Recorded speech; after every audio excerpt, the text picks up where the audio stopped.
Olá, galerinha do oitavo ano, tudo bem com vocês? Hoje nós vamos para a nossa primeira aula de artes do segundo bimestre, tá? As primeiras aulas a gente trabalhou com datas cívicas, datas comemorativas, pedi alguns trabalhos a vocês, né? Agora, no segundo bimestre, estamos voltando para o livro, tá bom? Vamos dar continuidade de onde nós paramos. Nós estávamos conhecendo, na nossa aula anterior, né, o artista francês J.R. Conhecemos algumas obras dele. Hoje nós vamos ainda continuar nesse tema desses artistas, tá? Mas vamos falar agora dos artistas viajantes mais aprofundados, de todos esses artistas que saíram de seus países e vieram parar no Brasil, certo? Então, eu quero que vocês abram no tema 2 aí para mim, na página 28, e acompanhem junto comigo, por favor, que a gente vai debater um pouquinho sobre esses artistas, tá? No final tem uma atividade para vocês fazerem, uma atividade bem legal que vocês já estão muito acostumados a fazer. Aliás, ninguém entende mais disso do que vocês, né? Vamos lá, vamos falar então sobre os artistas viajantes. O primeiro deles é o Franz Post. Assim como o JR, né, que a gente conheceu no tema, né? Ao longo da história, esses artistas de diferentes nacionalidades, né, representaram aspectos culturais do Brasil em suas obras. Veja o exemplo dessa pintura, gente. Olha que pintura linda! Olha, ela é a autoria do Franz Post, tá? Que nasceu em 1612, morreu em 1680. Ele é holandês, tá? E ele chegou no Brasil em 1637. Essa paisagem, gente, que tá aqui no livro de vocês, olha, que paisagem linda. Linda, linda, linda, né? Ela retrata a época, né, do Brasil colonial, né, gente? A época da escravidão no nosso país. Lá no fundo a gente consegue ver um rio imenso cortando a propriedade e consegue ver uma fazenda também, uma fazenda muito bonita. E quem está conduzindo esses bois, né, esse carro de boi, são os escravos. Então, essa pintura, tá, gente? Ela tem o tamanho de 62 por 95 centímetros e ela está em Paris, no Museu do Louvre, certo? Então, olha que elementos lindos da natureza são representados nisso aí, gente. Eu consigo enxergar cada detalhe. Consigo enxergar a plantação em volta da casa. Consigo enxergar ninhos de passarinhos nas árvores. Muito linda a paisagem. Eu queria até saber onde foi que se ele imaginou isso ou se ele realmente fez um retrato do que ele viu, né? Se ele pintou realmente o que ele viu. Porque é muito bonito esse quadro do nosso Brasil imperial, né? Aí no final da página tem duas perguntinhas para vocês responderem, tá? Que elementos da paisagem natural e humanos foram representados na obra produzida nessa página? Bom, já até expliquei aqui para vocês, né? Eu quero que vocês me respondam com as palavras de vocês, certo? Que elementos naturais da paisagem, né? E elementos humanos vocês estão vendo nessa foto. Em sua opinião, o que teria motivado a vinda de um artista holandês para o Brasil no século XVII? Na opinião de vocês, tá? Então eu quero ver a opinião de vocês aí. Por que será que esse artista veio para o Brasil? Será que o Brasil era um país em plena expansão naquela época, né? Um país rico culturalmente, rico de beleza, de natureza. Isso que fez esses artistas virem para cá, para suas obras, para enriquecerem suas obras? Será que foi isso? Então, me respondam aí vocês, tá? Aí na página seguinte, na página 29, nós temos falando um pouquinho mais sobre o Franz Prost, né? E essas pinturas dele em paisagem. Essas pinturas de Franz Prost, gente, que você conheceu na página anterior aqui, que é a do carro de boi, né? São chamadas pinturas de paisagem e se caracterizam pela representação de um espaço observado ou um tema central ali, por vezes único. de uma obra, podendo ser rural ou urbano, né? Então, essa paisagem pode ser pintada, seja urbana, seja rural. Eu acho muito mais bonito quando é rural, né? Não sei se porque eu nasci na roça, né? Mas eu acho muito mais bonito uma paisagem rural, uma paisagem com montanhas, com árvores, com flores, plantações, do que uma paisagem urbana, inteiramente urbana, onde se vê um monte de prédio concreto, né? Armado. Isso não me atrai muito os olhos, não. Não sei, pode ser que o de vocês seja diferente, vocês gostem desse clima mais urbano, né? Mas eu gosto muito de uma pintura onde se retrata uma paisagem, certo? Esse lugar, no entanto, pode integrar alguns elementos mais discretos da narrativa, simbólicos ou alegóricos, que ampliarão o sentido de pintura. Em Paisagem com Jiboia, que é o nome desse quadro, né, gente, que a gente vai ver aí agora, Post representou uma área rural com árvores representadas no primeiro plano e no meio delas é possível reconhecer a cabeça de uma jiboia. Eu confesso para vocês que eu demorei um tempinho para poder localizar essa jiboia, né? E até, mesmo ela estando circulada de vermelho aqui na pintura, eu não tô conseguindo ver essa jiboia direito, não. Tô vendo uma cabecinha da jiboia muito pequenininha. Acho que essa pintura nem deveria levar esse nome, porque ela é tão discreta aqui que se ninguém falasse o nome da pintura, que é a cabeça da jiboia, eu não ia saber que tinha uma jiboia ali, né? Que não dá para perceber. Então, aí no fundo, gente, tem o céu, né? Os outros elementos da paisagem que foram pintados em cores mais claras. A escolha dessas cores permitiu ao artista obter esse efeito de profundidade. Olha que linda, né? Ó, eu confesso pra vocês, gente, que eu não iria ver que tinha uma cabeça de jiboia aqui, não. Não iria ver mesmo. Se ninguém falasse, eu não observaria. Então, eu acho que o tema da pintura ficou muito assim. Não deveria ser a cabeça da jiboia, porque ela tá tão discreta ali, né? Tão bem camuflada, que eu acho que não deveria ser esse. Mas, tudo bem, né? É o artista que criou a pintura, então é ele que tem que dar o nome, não é isso? Você é o dono da obra, então você que dá o nome. Gente, quem quiser ver melhor esse quadro, tá? Pode entrar no site do Museu do MASP, tá? Que é o Museu de Arte de São Paulo, tá bom? Então, pode entrar no site, que é masp, M-A-S-P, né, .org.br/acervo, /obra, /paisagem, underline, com, underline, jiboia, certo? Então, pode entrar no site do Museu do MASP, que tá fechado, né? Naturalmente, por causa da pandemia. Não se tem como visitar, né? Mas eu tenho muita vontade. Não sei se algum de vocês já foi, foram para São Paulo conhecer o Museu do MASP. Se for, me conta aí depois, tá? Eu tenho muita vontade de conhecer. Assim como tenho vontade de conhecer o do Louvre, né, em Paris, né? Quem não tem, né? Vai fazer o quê, né, gente? É a vida. Vamos lá. Bom, vamos falar um pouquinho agora. Essas pinturas que a gente viu aqui, elas são pinturas a óleo, tá? Vamos falar um pouquinho dessas pinturas a óleo.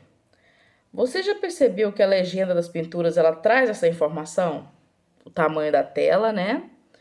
E a técnica que foi utilizada pelo artista, que foi pintura a óleo. Então, todas as telas, elas trazem essa informação abaixo na legenda delas. As obras de fanpost desta página e da página anterior, por exemplo, foram produzidas dessa forma. Nessa técnica, tintas produzidas a partir de uma mistura de diversos elementos, entre eles óleo e pigmento, são aplicadas em tela que geralmente são de linho. Essa técnica permite muita versatilidade ao pintor, principalmente quando sua intenção é realizar uma pintura minuciosa, com muitos detalhes. Oferece diversas possibilidades de misturas cromáticas, além do brilho vigoroso, né? Uma pintura a óleo, ela fica muito brilhante, muito bonita, né? A secagem lenta também da tinta possibilita a gente dá tempo da gente ir lá e corrigir alguns errinhos, né? Porque quando é um outro tipo de pintura, com outra técnica, você fez, acabou. Por exemplo, um grafite. Vamos pensar num grafite. Você fez ele ali, ele seca muito rápido. A secagem dele é instantânea. Então, para você corrigir um erro, você tem que jogar tinta branca em cima para você poder corrigir o erro ali. Já a pintura a óleo, ela dá tempo de você corrigir alguns errinhos. Quem quiser saber mais um pouquinho sobre essa técnica de pintura a óleo, no final da página 29 aí, tem um QR Code, tá? Se vocês quiserem, tiverem interesse, a curiosidade, vai lá, posiciona o celular nesse QR Code aí, que vai aparecer para você, tá? Algumas pinturas a óleo conhecidas, né? Então, vocês vão estudar um pouquinho a mais sobre essas pinturas a óleo. Agora, vamos falar sobre outra artista.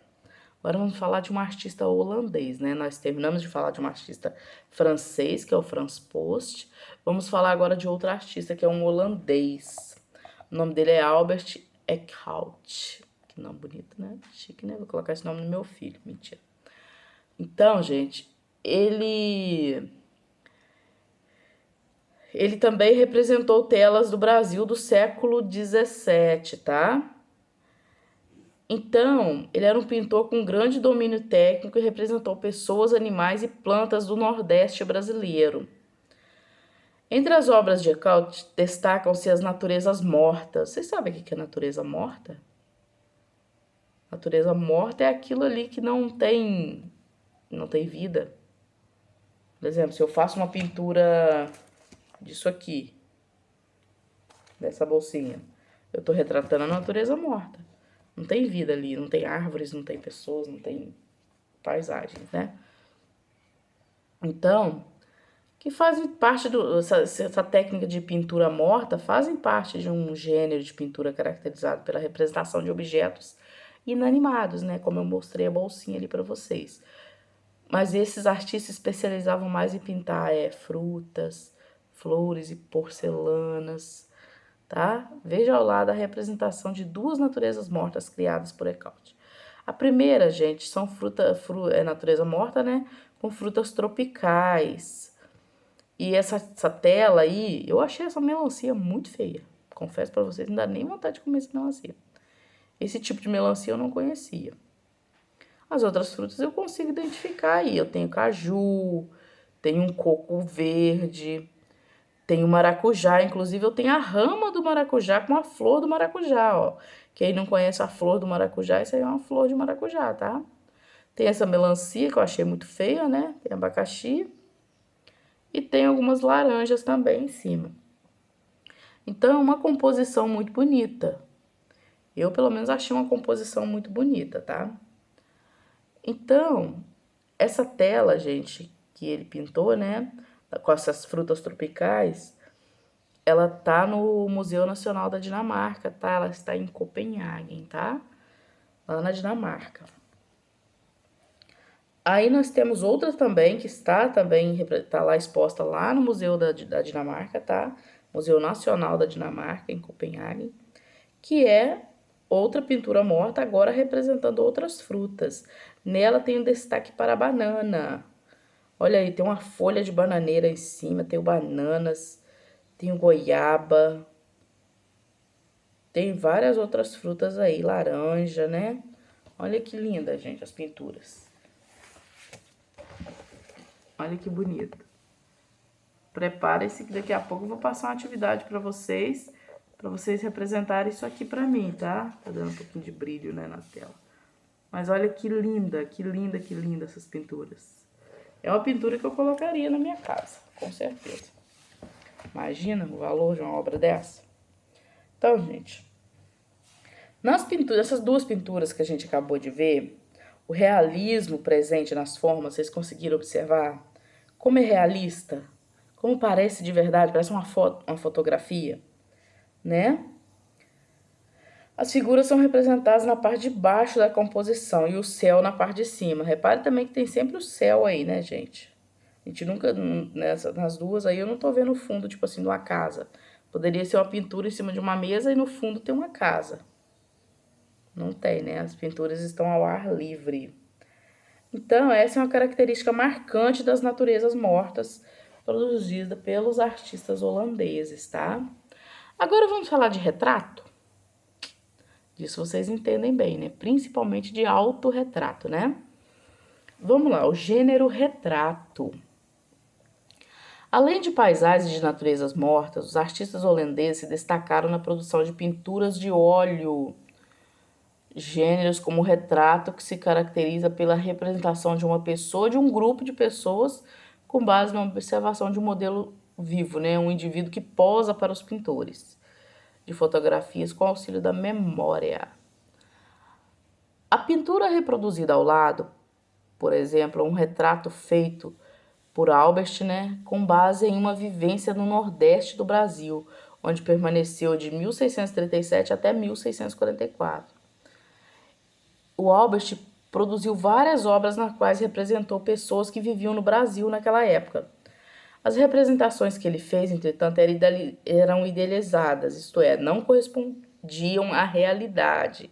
Ou seja, nenhuma pessoa estava pousando para ele não, tá?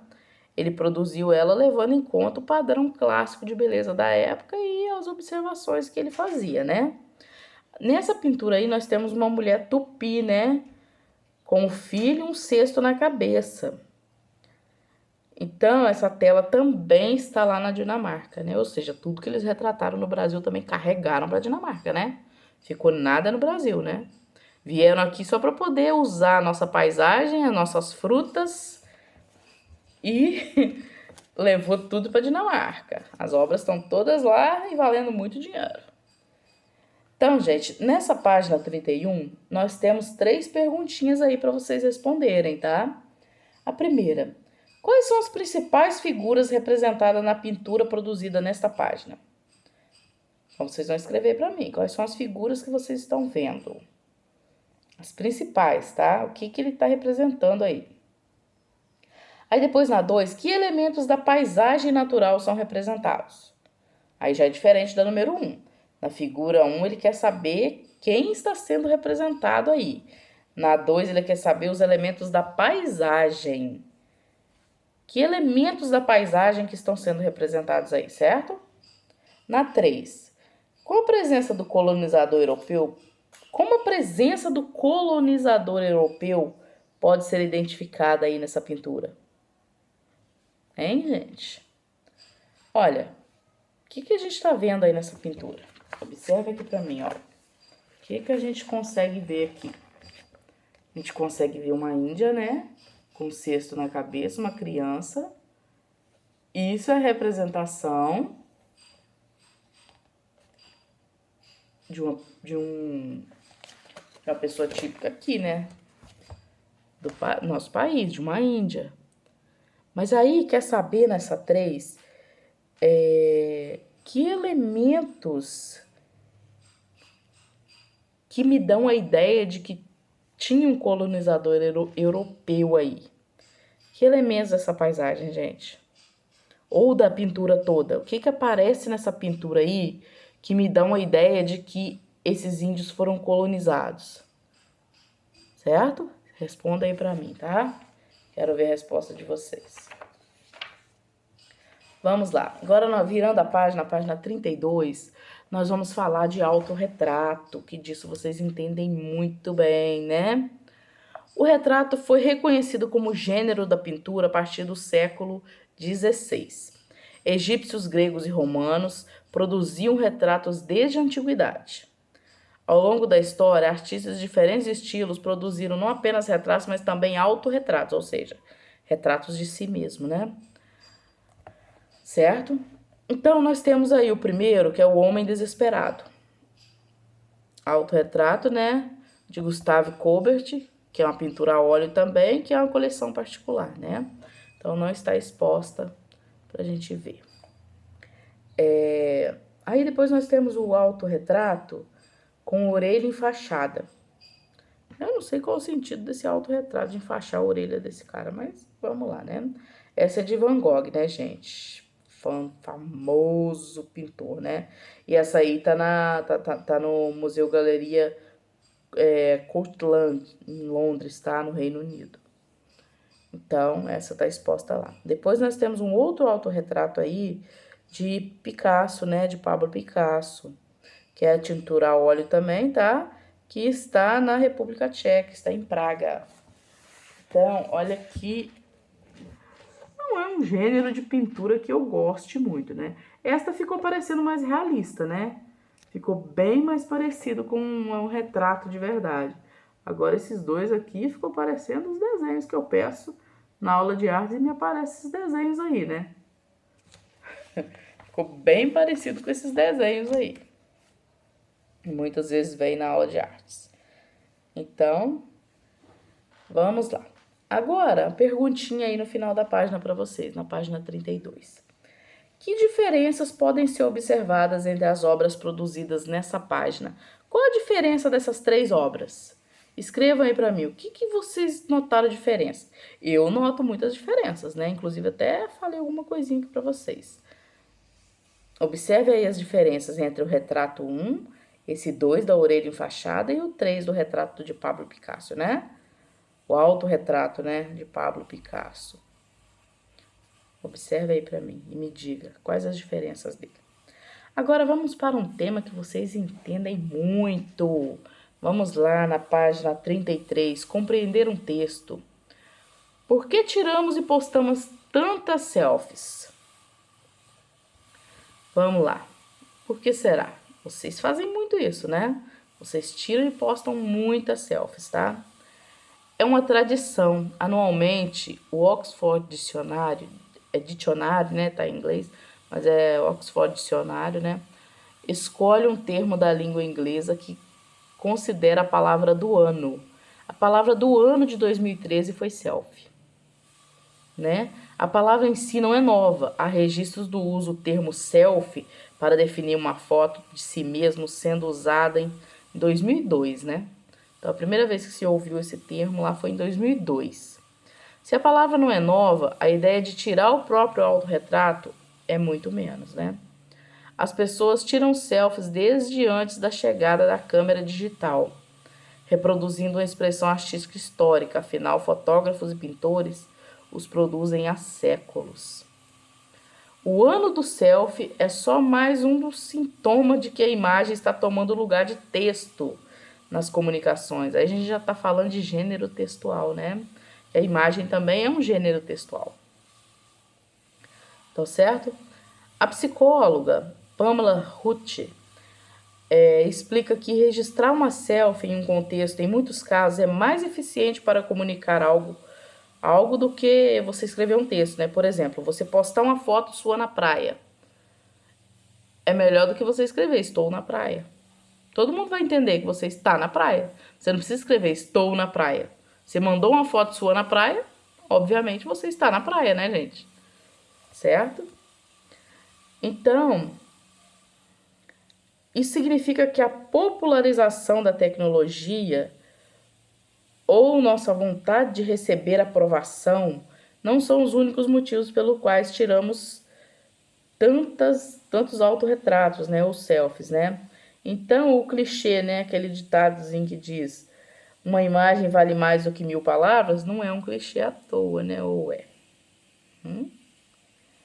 Certo? O que é clichê, gente? Clichê é uma ideia ou algo muito repetido, previsível, desgastado, entendeu? Certo? Aí nós temos 3 questões aí nessa página 33, tá? Repare que é assim, é um textozinho, né, gente? Uma perguntinha, um textozinho, uma perguntinha. Então, é sempre assim. Então, aí na página 33, vocês vão responder para mim. O Oxford Dicionário escolheu selfie como palavra do ano de 2013. Mas desde quando as pessoas registram a própria imagem?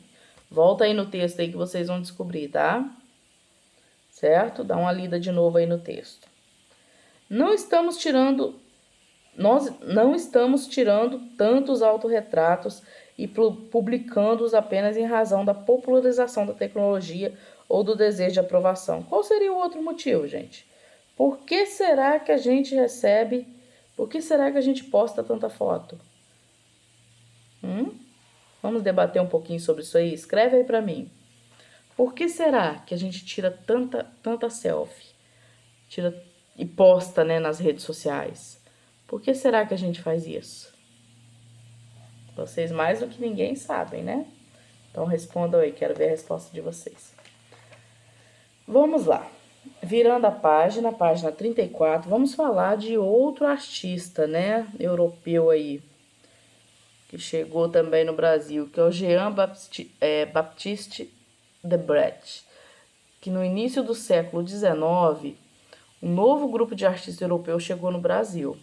Esses artistas integravam a missão artística francesa. Um dos principais nomes desse grupo foi o pintor e desenhista Néo Debret, que nasceu em 1768 e morreu em 1848, que chegou ao Brasil em 1816 e criou uma série de desenhos, estampas e gravuras nos quais representou a sociedade brasileira no século XIX. Veja a obra reproduzida, gente. Isso aí é um jantar, o nome dessa obra é um jantar brasileiro, tá? Aí tem uma perguntinha aí. Olha a obra, gente. Deem só uma olhada. O que a gente consegue observar aqui nessa obra? Conseguimos observar a presença de escravos, né? Certo? Inclusive abanando os senhores ali, enquanto os senhores comem e jogam os restos da comida para duas crianças negras também que estão aqui, ó. Era um típico jantar brasileiro da época, né? Era o jantar brasileiro da época, certo? Então também, esse aí, gente, essa pintura é um tipo de pintura aquarela sobre papel, tá? Então aí pergunta para vocês, que aspectos sociais do Brasil do início do século XIX pode ser observados na pintura acima? Converse com os colegas e registre sua resposta. Então, que tipo de aspectos sociais do Brasil? Aí a gente está falando de aspecto social, né? Estamos falando de desigualdade social? O que nós estamos falando aí? Estamos falando de quê? Eu falei para vocês, né? Observem a pintura. A mesa farta, os escravos em pé, observando e servindo, né? Os senhores. No chão, duas crianças como se fossem animais, duas crianças como se fossem cachorro, comendo os restos que eles vão jogando. Triste, né? Triste realidade. Será, gente, que hoje em dia a situação do negro no nosso país está bem diferente? Dê a sua opinião aí para mim. Será que hoje em dia o papel do negro na sociedade mudou muito dessa época para cá? Fale aí para mim o que vocês acham. Continuando aí, gente, na página 35, continuando falando, né, dessa missão artística francesa, né? Então nós vimos nessa página anterior aí que Debret chegou no Brasil em 1816 acompanhado de um grupo de artistas, né, franceses, e foi denominado Missão Artística Francesa. Esse grupo de artistas veio para a colônia a convite de Dom João VI. A vinda de uma missão francesa estava de acordo com as transformações ocorridas no Brasil, em especial no Rio de Janeiro, com a transferência da família real portuguesa, né, para a colônia. Os membros da corte desejavam tornar uma parcela da sociedade mais culta e instruída para que pudesse atender aos interesses da colônia. Para isso foram tomadas diversas medidas, como a fundação da Real Biblioteca em 1810, do Teatro de São João em 1813 e da Escola Real de Ciências, Artes e Ofícios em 1816, que em 1826 passou a ser denominada Academia Imperial de Belas Artes, né, a AIBA. Além de Debret, outro artista que integrava o grupo era Nicolas Antoine Taunay. Taunay se dedicou à produção de pinturas do gênero paisagem, como a reproduzida a seguir. Com a chegada de artistas como Debret e Taunay, aconteceram algumas mudanças no cenário artístico brasileiro, tá? Uma delas foi a difusão do estilo artístico chamado neoclássico, caracterizado por padrões rígidos de representação, pelo estudo exaustivo do desenho e pela utilização de contornos bem definidos, tá? Observe essas imagens, gente. Observe essa pintura. Olha que coisa linda. O que vocês estão vendo aqui nessa pintura? Observe aí pra mim. Certo? É o início, né? Do Rio de Janeiro. É o Rio de Janeiro lá no século XIX. Então, isso aí, gente, é a entrada da Baía de Guanabara, tá? O nome da pintura é Entrada da Baía da Cidade do Rio, a partir do terraço do convento de Santo Antônio, tá? Foi Antoine que fez, tá? Ou seja, o Antoine Taunay. Tá no Museu Nacional de Belas Artes, tá? Essa pintura está no Rio de Janeiro, tá? Essa eles não carregaram com eles, né? Pra França. Então, essa está no Rio de Janeiro. Tá no Museu Nacional. Então, vamos falar um pouquinho de Taunay, né, gente? Nicolas Antoine Taunay. Antes de vir para o Brasil, Taunay era um dos pintores oficiais do general Napoleão Bonaparte. Olha que chique. Ele era ele era pintor oficial de Napoleão, né? Que foi imperador da França no século XIX. Ao chegar no Brasil, Taunay começou a pintar retratos de imperadores e começou a se dedicar à pintura à paisagem. Ele deixou, né, na verdade, de pintar os imperadores, né, retratos de imperadores, e começou a se dedicar à pintura paisagística. O artista procurou conciliar a luminosidade e as paisagens do tópico com as regras da pintura clássica. Como resultado, em suas telas tem uma visão de natureza pastoril e suave da própria pintura europeia da época, tá? Vamos lá, virando a página, continuando aí. A arte acadêmica.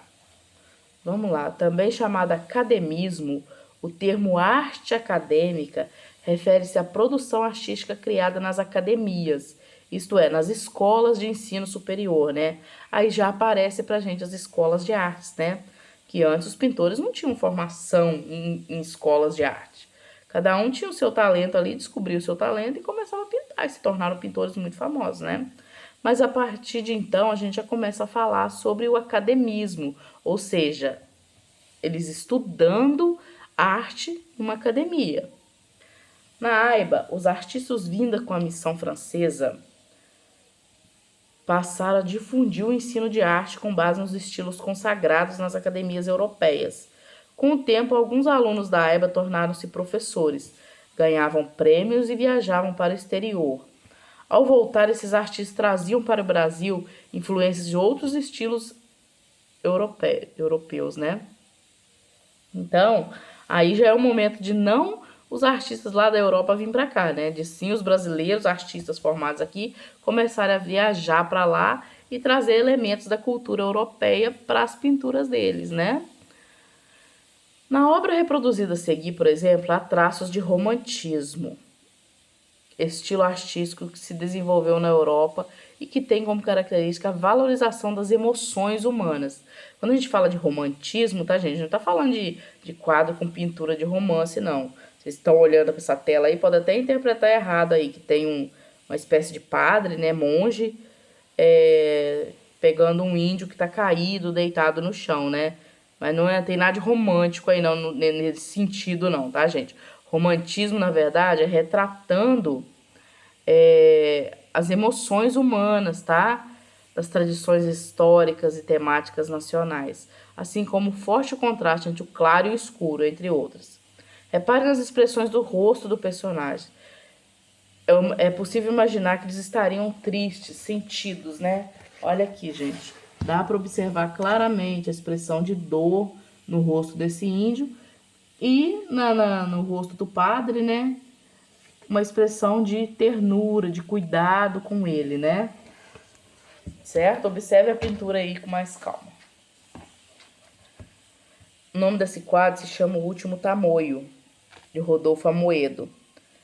Então, ele tá também no Rio de Janeiro, né? No Museu Nacional de Belas Artes. Então, perguntinha aí para vocês.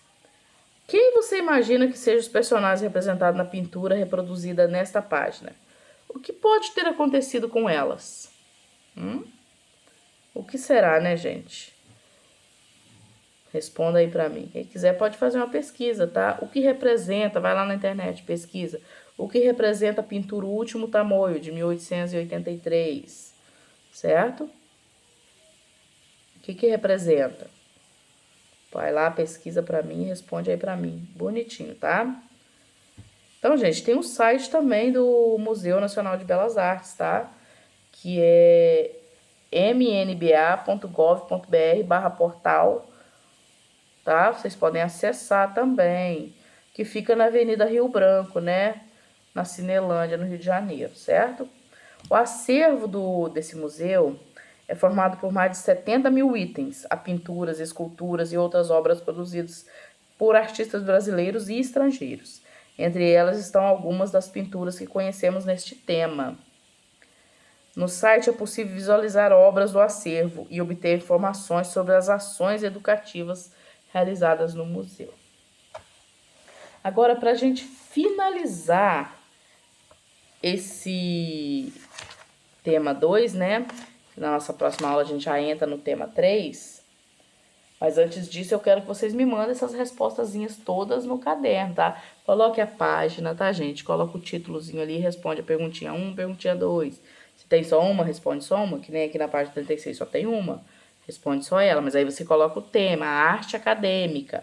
Responde a perguntinha pra mim, tá? Certo? Todas essas páginas que eu fui falando e que tem atividade é para ir fazendo. Então, acompanha a aula direitinho. Responda tudo que tem para responder. Então, vamos lá. Agora uma atividade prática que eu quero que vocês façam, tá? Eu quero valendo nota, eu quero que vocês façam e me mandem bem bonitinho, hein? Me manda foto. Vocês têm até quinta-feira da semana que vem para me mandar. Ou seja, quinta-feira da semana que vem vai ser dia... Um minutinho. Estamos em maio, né? Meu calendário tá aqui em abril ainda. Nem terminei o abril. Vamos lá. Vai ser dia 21. Então, dia 21, eu quero que vocês me mandem todas essas atividades prontas, tá? Que dia 21 já tem aula nova lá e já estarei pedindo outras coisas para vocês para ser entregue na outra semana, tá bom? Então, vocês têm até o dia 21 para me mandar isso aí.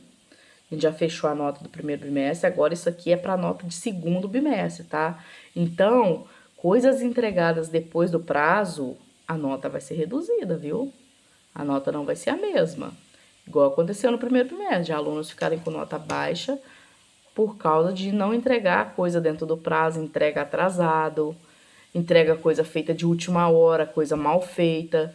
Não vou dar nota boa mesmo, tá bom? Vocês estão em casa, vocês têm tempo de fazer uma pesquisa, um trabalhinho com todo o cuidado do mundo, tá? E com todo o capricho. Vocês estão com bastante tempo para isso, gente. Não vem botar desculpa não, que é falta de tempo, não é falta de tempo não. Que praticamente vocês não estão tendo tarefa de casa, né? O estudo está sendo todo em casa. E a gente não, eu pelo menos acredito que não esteja sobrecarregando vocês. Eu tô dosando bem direitinho isso aí que eu vou passando, tá? Então, se vocês se organizarem, pegarem o horário das aulas certinho, acredito que vocês não terão dificuldades, tá? Então, nessas atividades práticas aí, eu quero que vocês façam o seguinte. Primeiro, o material que vocês vão precisar. Cartolina, né? Ou folha branca A4 também serve, tá? Papel cartão ou papelão, para vocês poderem colar por baixo, para poder ficar durinha, né? Papel sulfite, se não tiver, não precisa, né? Lápis de cor, lápis, giz de cera, frutas. Frutas sempre tem na casa de vocês, né, gente? Sempre tem uma fruteira em cima da mesa com frutas, algumas coisas. Câmera fotográfica, né? E pode ser o celular. Então, para essa atividade, essas 3 atividades aqui, vocês vão precisar disso tudo, né? Na atividade 1, vocês vão recortar um pedaço de papel resistente, seja papelão, seja cartolina, seja papel sulfite, qualquer um deles, em forma de retângulo, né? Aí vocês vão procurar um lugar aí, tá falando procure lugares na escola, mas aí vocês vão procurar na casa de vocês, né? Ou nos arredores que seja possível avistar de maneira ampla o local onde estudam. Utilize a moldura para enquadrar a paisagem escolhida. Anotem no caderno o que é possível visualizar nesse enquadramento e represente a paisagem utilizando como suporte uma cartolina cortada ao meio. Usem lápis de cor, lápis, grafite ou giz de cera para a elaboração do desenho. Então, gente, vocês vão fazer uma moldura como se fosse a moldura de um quadro, tá? Vocês vão recortar a moldura, como se fosse a moldura de um quadro. Vão pegar uma paisagem que vocês querem retratar, alguma coisa na casa de vocês, seja uma fruteira bonita, colorida, seja a imagem da janela da casa de vocês, seja a imagem do quintal, de plantas, do que vocês quiserem aí. E vão enquadrar isso aí pra mim, tá? E vão tirar uma foto. Depois vocês vão passar isso pro papel, tá? Passa pro papel, faz um desenho, pinta pra mim isso aí, tá? Então, nessa técnica, vocês vão estar aprendendo enquadramento, tá? Aí, depois vocês vão fazer uma pintura com frutas, tá, gente? Uma fruteira aí que tiver na casa de vocês, com as frutas que tiverem. Vocês vão dispor essas frutas de uma maneira bonita, arrumada dentro dessa fruteira, tá? Certo? E vão fotografar elas de vários pontos de vista diferentes. Depois vocês devem escolher uma foto e realizar um esboço com desenho também, tá? O primeiro a gente pediu pra, ó, pedido número 1 aí, hein? Recortem o quadro, né? A moldura, como se fosse a moldura de um quadro, coloca ela, tira uma fotografia, depois representa isso aí em forma de desenho pra mim, pintura, lápis de cor, giz de cera, utilize o que vocês quiserem, tá bom? Depois, vocês vão tirar uma foto de uma fruteira bonita, certo? Pega uma fruteira aí na casa de vocês que estejam com frutas, com coisas, organizem de forma bem bonitinha, tá? Tira uma foto, depois dessa foto, vocês vão lá, vão retratar elas também numa pintura. Por que eu tô pedindo para tirar a foto antes? Porque vocês têm registrado, para vocês olharem no celular e ir copiando, fica mais fácil, melhor do que vocês ficarem olhando pro desenho e fica lá um tempão tentando desenhar. Aí vem alguém, vai lá, pega uma fruta, comprou, tirou sua fruta do lugar. E aí, como é que você vai terminar sua pintura, né? Então, tirem a foto, dessa foto vocês vão tentar passar para o papel, tá bom? Colorido, bonito, retratando mesmo a realidade, como parece lá na foto. Faça o melhor que vocês puderem, tá? Tá valendo muita nota, viu? E a Artes reprova também, tá? Então, prestem atenção. A terceira, eu acredito que vai ser a atividade mais fácil para vocês. Vocês vão tirar de letra. Você gosta de fazer selfies? Quem gosta? Quem não gosta? Eu tenho alunos tímidos nessa turma, né? Eu tenho uns mais tímidos, tenho uns mais sapequinhas.